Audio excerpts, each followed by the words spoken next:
I'm Dr. Kulkarni. I'm a thoracic surgeon here at Henry Ford Allegiance Health. I've been here 23 years. I'm a surgeon. I've been a teacher for at least 30 years. And I'm at Ella Sharp Park Museum today. And we have this robotics event where we've invited children from middle school and high school to come work with us. We wanted to introduce them to some newest technology.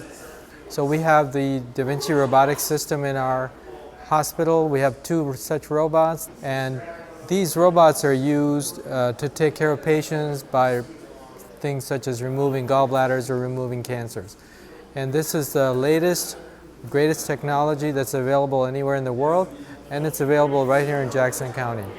Hi, I'm Rhonda Drum. I teach biology at Northwest High School, and we brought a group of students out here so they could experience in the medical field what the technological advancements have been. And so, as you can see, they are playing with robots and experiencing what it might be like in the medical world to run a robot.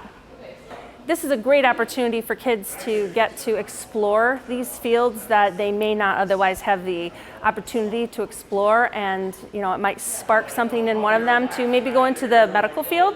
This is just a great opportunity for these students.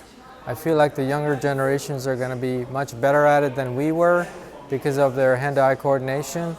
And I think if they get exposure early during their career about robotics and medicine, they can merge the two and create a career that's unique to them. So we've done similar events at other schools, and today we've invited 2 or 3 schools from Jackson County to come learn with us today.